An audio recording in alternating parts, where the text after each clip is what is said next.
Hello class 10th वाले बच्चों, this is date है 10th of August 2020, class 10 science chapter light का lecture number 15 lecture होते हुए ये जो चैप्टर है हमारा बस वो खत्म हो गया। आज ही लास्ट क्लास है। एक दिन ब्रेक लेकर के हम लोग मैथ्स का नेक्स्ट चैप्टर स्टार्ट करेंगे, क्योंकि बायो वाले सर अभी भी आपके लॉकडाउन को लेकर के फंसे हुए हैं, आ नहीं पा रहे हैं। तो कोई दिक्कत नहीं है, एक ही बार में सारा सिलेबस कंप्लीट कर दिया जाएगा। कल से हम लोग कल या फिर एक क्लास ब्रेक करके हम लोग मैथ्स का एपी चैप्टर स्टार्ट करेंगे। फिलहाल इसमें फ्यू इंपॉर्टेंट थ्योरेटिकल क्वेश्चंस इस चैप्टर का देख लेते हैं, एनसीईआरटी का। Few important theoretical questions NCERT का देख लेते हैं। थ्योरेटिकल क्वेश्चंस जो लोग रेगुलर पढ़ रहे हैं देख ही रहे हैं, चैप्टर के न्यूमेरिकल्स के साथ साथ थ्योरेटिकल क्वेश्चंस भी बहुत जरूरी है। सब तरह का एग्जाम, जो भी आप एग्जाम जानते हैं, थ्योरेटिकल कंसेप्चुअल क्वेश्चन सब तरह के चैप्टर्स में इंपॉर्टेंट है। इसी में पहला सवाल, ये मैंने शायद बीच में भी बताया था, why convex mirror is preferred as a rear side view mirror in vehicles. जो गाड़ी या बाइक या फिर कार देखते हैं उसमें जो साइड में जो गाड़ी व्हीकल के साइड में जो side mirror rear side view mirror है, उसमें कन्वेक्स मिरर का इस्तेमाल किया जाता है। सवाल है क्यों? तो आप ही लोग बताइए, कन्वेक्स मिरर में एक ही तरह का केस पॉसिबल है। ऑब्जेक्ट कहीं पर भी हो, जैसे आप गाड़ी चला रहे होंगे तो आप क्या चाहेंगे, मिरर पर कैसा व्यू बने। तो हमने पढ़ा था कन्वेक्स मिरर के केस में, ऑब्जेक्ट थोड़ा दूर दार जहां पर भी हो, कन्वेक्स मिरर हर बार उसका वर्चुअल, इरेक्ट, डिमिनिश्ड और in front of the mirror he image बनाता है। इतना ही नहीं, ऑब्जेक्ट कहीं पर भी हो बट इमेज मोटा मोटी एक ही जगह पर कन्वेक्स मिरर के केस में बनता है।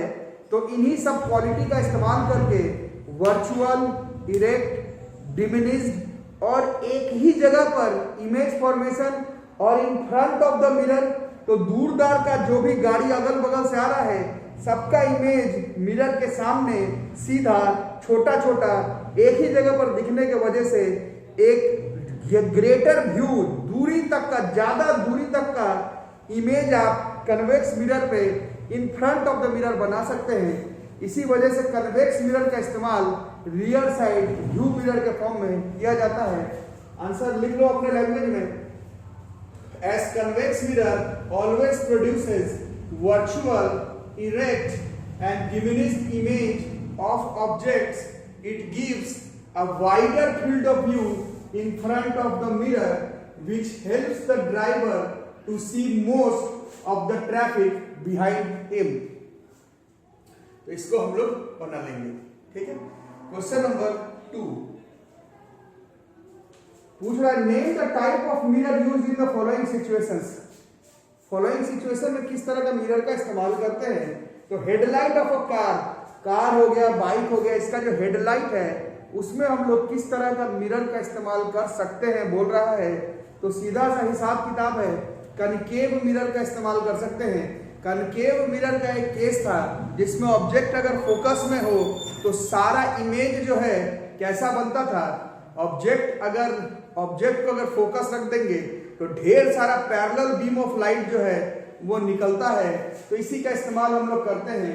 हेडलाइट ऑफ अ कार में concave mirror, because it can produce a powerful beam of light. एक बीम ऑफ लाइट में ढेर सारा लाइट का रेज रहेगा। When light source is placed at principal focus, light source जो बल्ब है उसको अगर प्रिंसिपल फोकस पर फिट कर देंगे तो एक beam of strong light, parallel light रे, यूनिफॉर्म लाइट रेज निकलेगा। कनकेव मिरर का इस्तेमाल कर सकते हैं। क्लास 9th में ऐसा कुछ साउंड चैप्टर में पढ़े थे, साउंड चैप्टर में है ना, साउंड चैप्टर में था, उसमें साउंड बोर्ड में बताया गया था कि साउंड बोर्ड का शेप कैसा होता है। कोई कनेक्शन नहीं, बस याद कर रहे हैं। क्लास 9th में साउंड बोर्ड जो होता है म्यूजिकल परफॉर्मेंस, उसका शेप कनकेव होता है और जो सोर्स है म्यूजिक बजाने वाला उसको फोकस पे बैठाया जाता है और उससे जो लाइट साउंड का वेव्स निकलता है वो टकराने के बाद कनकेव सरफेस से बिल्कुल पैरेलल हो जाता है।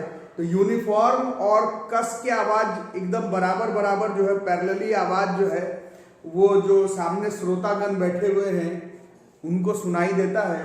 उससे कोई कनेक्शन नहीं, बट वही याद कर रहे हैं। कनकेव मिरर के प्रिंसिपल फोकस पर सोर्स ऑफ लाइट लगाएंगे तो उसका इस्तेमाल हम लोग parallel powerful beam of light produce करने में बना सकते हैं। तो कनकेव मिरर का इस्तेमाल हम लोग हेडलाइट ऑफ अ कार में कर सकते हैं। दूसरा पूछ रहा है रियर साइड व्यू मिरर, तो ऊपर कन्वेक्स मिरर, रीजन ऊपर लिखवाया हुआ है तो दोबारा से नहीं लिखेंगे। तीसरा सोलर फर्नेस, 8th क्लास में आप लोग ने ये भी पढ़ा था, सोलर कुकर, सोलर फर्नेस।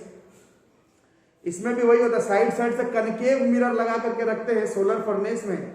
इसके बारे में सोर्सेज ऑफ एनर्जी चैप्टर में दोबारा से आप लोगों को पढ़ना था, बट अब तो सोर्सेज ऑफ एनर्जी आएगा नहीं, पर फिर भी मालूम होना चाहिए। सोलर फर्नेस, सोलर कुकर जो होता है उसमें भी साइड से हम लोग कनकेव मिरर लगा करके रखते हैं। कनकेव मिरर का एक केस है कि ऑब्जेक्ट जब सन का लाइट है बहुत दूरी से है पैरेलल, उन सब का इमेज कहां पर बनता है? उन सब का इमेज फोकस पर।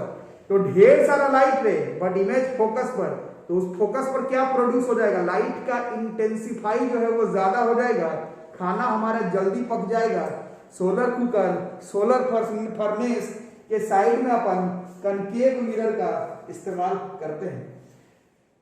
नेक्स्ट क्वेश्चन पूछा जा रहा है मैग्नीफाइंग ग्लास जो होता है जिससे बड़ा बड़ा देखते हैं इमेज को सीधा, उसमें कौन सा लेंस का इस्तेमाल कर सकते हैं? तो आंसर हम लोग सोच करके बताएंगे, तो इसका आंसर होगा कन्वेक्स लेंस का। ठीक है, अब बोलोगे सर सीधा देखता है, मैग्नीफाइंग ग्लास तो सीधा देखता है, कन्वेक्स लेंस तो रियल एंड इन्वर्टेड इमेज बनाता है। तो यहीं पर तो है छठा वाला केस, 6th केस, जहां पर ऑब्जेक्ट को बिल्कुल नजदीक फोकस और ऑप्टिकल सेंटर के बीच में रखते थे तो इमेज हमारा कैसा बनता था? वर्चुअल भी बनता था, इरेक्ट भी बनता था और मैग्नीफाइड भी बनता था। इस वजह से कन्वेक्स लेंस का इस्तेमाल हम लोग मैग्नीफाइंग ग्लास में कर सकते हैं। कुछ बच्चे जो लोग थोड़ा सा अभी रिवाइज कर रहे हैं, लोग बोलेंगे कनकेव लेंस का क्यों नहीं? कनकेव लेंस भी सर वर्चुअल बनाता है, कनकेव लेंस भी इरेक्ट बनाता है, कनकेव लेंस भी आंख से दिख जाएगा क्योंकि वर्चुअल इमेज है, लेकिन कनकेव लेंस वर्चुअल इरेक्ट के साथ डिमिनिश्ड इमेज बनाता है। वो वर्चुअल इरेक्ट होगा बट छोटा दिखेगा, मैग्नीफाइंग ग्लास में बड़ा देखना है। लैंग्वेज मैंने लिखा नहीं है बट आप लोग समझ गए होंगे। कन्वेक्स लेंस में जब ऑब्जेक्ट को प्लेस फोकस और ऑप्टिकल सेंटर के बीच में करते हैं, उस केस में वर्चुअल इरेक्ट और इनलार्ज इमेज का फॉर्मेशन होता है। तो कन्वेक्स लेंस का इस्तेमाल कर सकते हैं। नेक्स्ट क्वेश्चन, ये भी बड़ा चलती क्वेश्चन है, बड़ा चला हुआ क्वेश्चन है, बड़ा इंपॉर्टेंट क्वेश्चन है, बड़ा आता है टेस्ट में, बड़ा आता है ये क्वेश्चन एग्जाम में। क्वेश्चन भी इंटरेस्टिंग है, पूछ रहा है कन्वेक्स लेंस का आधा हिस्सा को अगर एक ब्लैक पेपर से अगर हम लोग ढक दें तो क्या इमेज फॉर्मेशन होगा? क्या इमेज फॉर्मेशन वहीं पर होगा जहां पर पहले होता? तो अगर होगा तो कैसे होगा और क्या चेंज होगा वो एक्सप्लेन करना है। क्या चेंज हो सकता है वो एक्सप्लेन करना है। तो एक झलक में तो ये क्वेश्चन अभी तो सामने बोर्ड पर बनाया हुआ है, सामने अगर आप लोग ऑफलाइन में होते मैं पूछता तो ज्यादातर बच्चे आप लोग बोलते कि इमेज का फॉर्मेशन नहीं होगा, लेकिन एक्चुअल कॉन्सेप्ट सामने डायग्राम बना हुआ आप लोग देख लें। आधा हिस्सा को अगर आप ब्लैक पेपर से ढक भी दें तो भी लाइट में जो है ऊपर से नहीं नीचे से ग्लास को पार करते हुए इमेज फॉर्मेशन बिल्कुल उसी जगह पर करेगा जहां पर पहले कर रहा था। थोड़ा सा भी जगह दोगे तो अंत में इमेज फॉर्मेशन वहीं पर होगा जहां पर पहले हो रहा था। ठीक है, डायग्राम बनाओ।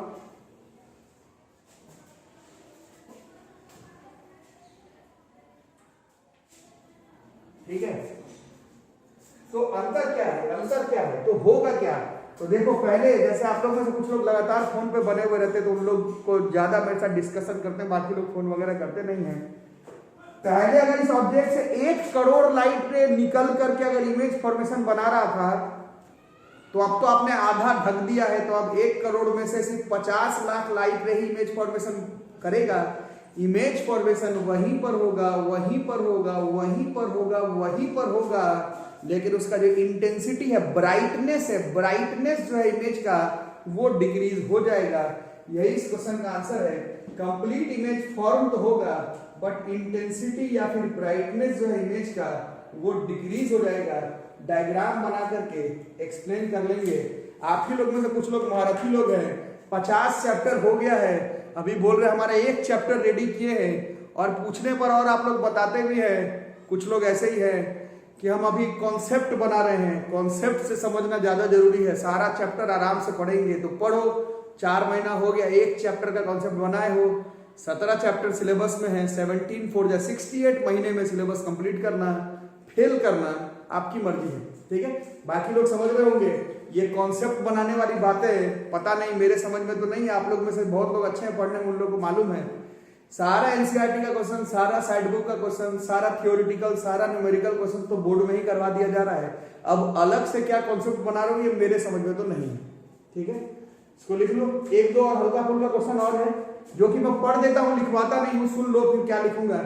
एक क्वेश्चन है, which of the following material can not be used to make a lens. Which of the following materials can not be used to make a lens. Question है, देखना एनसीईआरटी में, उसमें ऑप्शन दिया हुआ है ग्लास, वाटर, क्ले या फिर plastic, है ना। तो ग्लास लेंस नहीं बना सकते हैं कौन से मटेरियल से, बताओ। तो ग्लास से तो बनाते ही हैं, पानी भी जो है वो लाइट को पास करने देता है अपने में, लेंस का तो एक ही खूबी है ना, लाइट के पास करना चाहिए, तो पानी से भी हो जाएगा।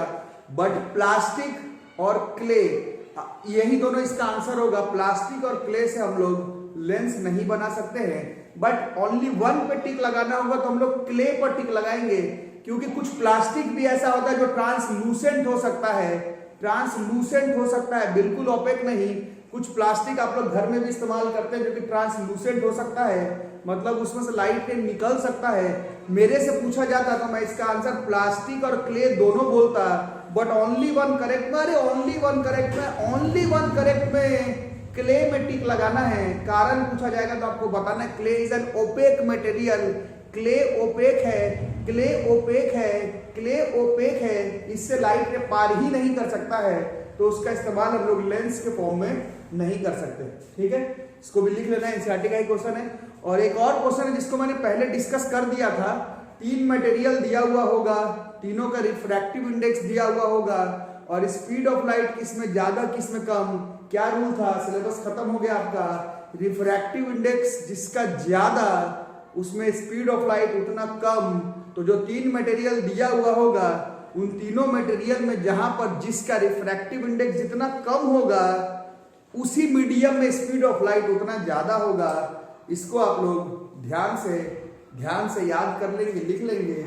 और बीचों बीच में सिलेबस में बताया गया था डायमंड का रिफ्रैक्टिव इंडेक्स 2.42 है, उसका मीनिंग क्या है, laws of refraction, Snell's law, lateral shift, normal shift. कल बताया कि पावर ऑफ लेंस, पता नहीं उसमें व्यूज ही नहीं है, बाकी सारे में है। और पावर ऑफ लेंस अगर, अरे मजाक मत लेना, फेल कर जाओगे। जो लोग भी वीडियो देख रहे हैं, इससे ठीक पिछला वाला लेक्चर 14 में power of lens and equivalent lens बहुत इंपॉर्टेंट टॉपिक है, 10th के साथ साथ 12th में भी कंटिन्यूड है। उसमें मैं देख रहा हूँ व्यूज ही नहीं है, क्या है, छोड़ो, आसान है। अरे कोई चीज आसान नहीं है, सब चीज आपको पढ़ना है। यहाँ पर सिलेबस खत्म, एक दिन ब्रेक लेकर अरिथमेटिक प्रोग्रेशन हम लोग स्टार्ट करेंगे। केमिस्ट्री का 2 चैप्टर हो गया है, फिजिक्स का 2 चैप्टर हो गया है, मैथ्स का 4 चैप्टर हो गया है। आप लोग वीडियो अगर पसंद आ रहा हो तो लाइक कर दो, चैनल को सब्सक्राइब करो, पेरेंट्स को फी और एडमिशन के लिए एक बार रिकॉल करवा दो। अभी घर पर रहो, सेफ रहो। We are trying our best की क्लास खुले, बट तबीयत आपका खराब करवा के क्लास खोल के कोई फायदा नहीं है।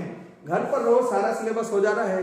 कुछ महान लोग जो लोग अपना कॉन्सेप्ट बना रहे हैं उन लोग को छोड़ करके बाकी बच्चों को एनसीईआरटी, सारा बोर्ड्स का क्वेश्चन, सारा न्यूमेरिकल, सारा थ्योरेटिकल क्वेश्चन हो जा रहा होगा घर पर बैठकर हो जा रहा है। रिलैक्स करो, सेफ रहो और ट्राई कि मेरा 1000 सब्सक्राइबर पूरा करो। 1000 सब्सक्राइबर पूरा हो जाए तो लाइव क्लास कर पाएंगे, तो टेस्ट वगैरह जो होगा वो लाइव क्लास में लेने में मजा आएगा। घर पर रहो, सेफ रहो, चैनल सब्सक्राइब करो, सिलेबस अपना कंप्लीट करो। यहीं तक रहेगा आज का वीडियो। Thank you.